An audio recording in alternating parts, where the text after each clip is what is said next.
Assalamualaikum warahmatullahi wabarakatuh. Salam jumpa semuanya. Dalam video kali ini saya akan memaparkan tentang demonstrasi kontekstual dari filosofi pemikiran Ki Hajar Dewantara. Perkenalkan, nama saya adalah Lili Hanifah, Eskom SPDGR, calon guru penggerak angkatan kelima dari Kabupaten Kendal. Instansi tempat saya mengajar adalah SMK Negeri 3 Kendal. Pendamping kelas E atau kelas saya yaitu ada Ibu Nani Karyani MPD, beliau sebagai fasilitator, dan Bapak Supardi MPD, beliau adalah pengajar praktek. Raden Maswardi Suryaningrat dikenal dengan Ki Hajar Dewantara, merupakan seorang aktivis pergerakan kemerdekaan, kolumnis, politisi, dan pelopor pendidikan bagi kaum pribumi sejak zaman penjajahan Belanda. Kiprahnya dalam memajukan anak bangsa membuat hari lahirnya diperingati sebagai Hari Pendidikan Nasional, yaitu pada tanggal 2 Mei. Gagasan beliau, pendidikan merdeka belajar oleh Ki Hajar Dewantara, dituangkan dalam konsep taman siswa. Taman yaitu tempat bermain atau tempat belajar siswa. Pemikiran beliau, bermain adalah tuntunan jiwa anak untuk menuju ke arah kemajuan hidup jasmani maupun rohani. Anak-anak tumbuh berdasarkan kekuatan kodratnya yang unik, tak mungkin pendidikan mengubah padi menjadi jagung atau sebaliknya.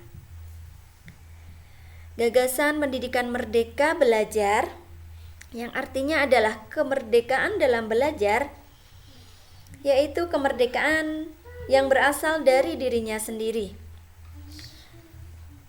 Hidup tidak terperintah artinya seseorang bisa menentukan arah tujuannya sendiri atau dapat memerintah diri sendiri. Berdiri tegak karena kekuatannya sendiri merupakan kemandirian seseorang dalam mencapai tujuan usahanya sendiri. Pendidikan anak sesuai kodrat alam dan kodrat zaman. Pendidikan anak berhubungan dengan kodrat alam dan kodrat zaman. Kodrat alam berkaitan dengan sifat dan bentuk lingkungan di mana anak berada. Sedangkan kodrat zaman berkaitan dengan isi dan irama.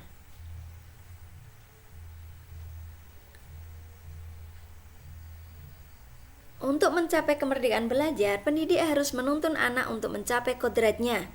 Pendidikan itu hanya suatu tuntunan di dalam hidup tumbuhnya anak-anak kita. Artinya bahwa hidup tumbuhnya anak itu terletak di luar kecakapan atau kehendak kaum pendidik. Anak-anak itu sebagai makhluk, manusia, dan benda hidup sehingga mereka hidup dan tumbuh menurut kodratnya sendiri. Dalam proses menuntun, anak diberi kebebasan, namun pendidik sebagai pamong dalam memberi tuntunan dan arah agar anak tidak kehilangan arah dan membahayakan dirinya. Untuk mencapai merdeka belajar atau kemerdekaan dalam belajar, pembelajaran harus berpihak kepada anak atau berpusat kepada anak. Dalam belajar, anak harus memiliki rasa aman, nyaman, berharga, dicintai, dan dipahami.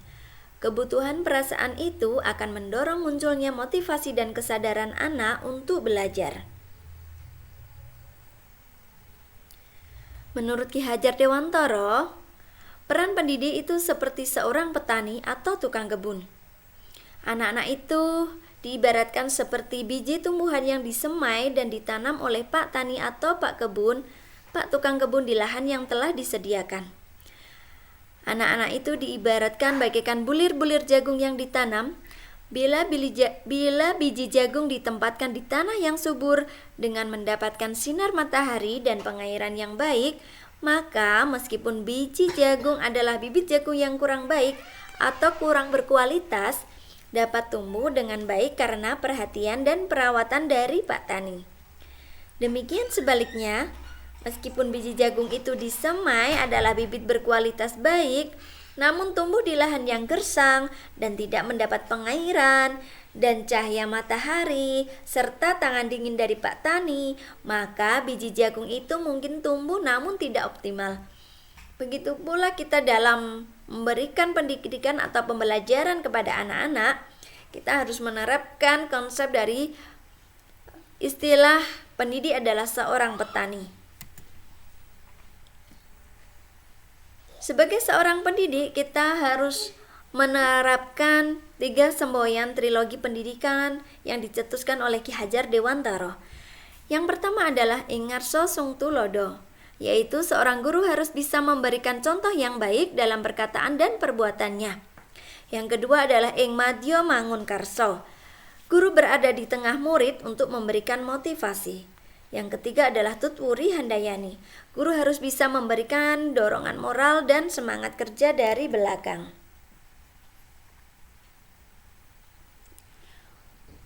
Untuk mencapai merdeka belajar, jangan menyeragamkan hal-hal yang tidak perlu atau tidak bisa diseragamkan.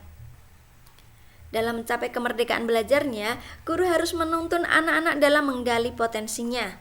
Guru haruslah membimbing anak untuk mengembangkan bakat dan minatnya.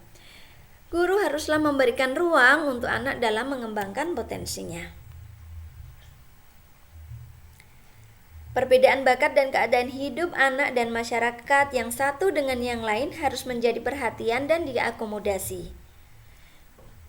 Yaitu harus menggali potensi anak dan tuntun anak sesuai bakat dan minatnya.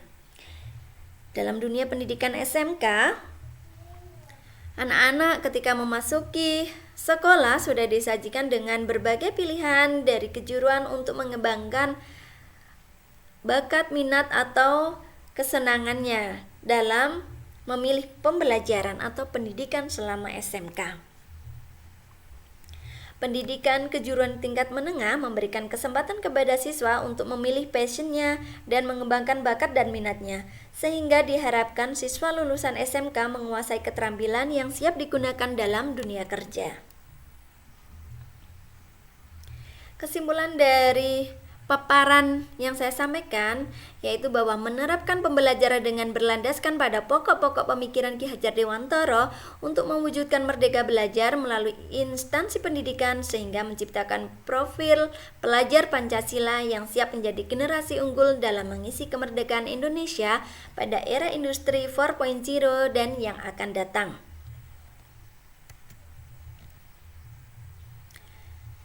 Demikian presentasi yang saya sampaikan dan saya ucapkan terima kasih. Sampai jumpa kembali.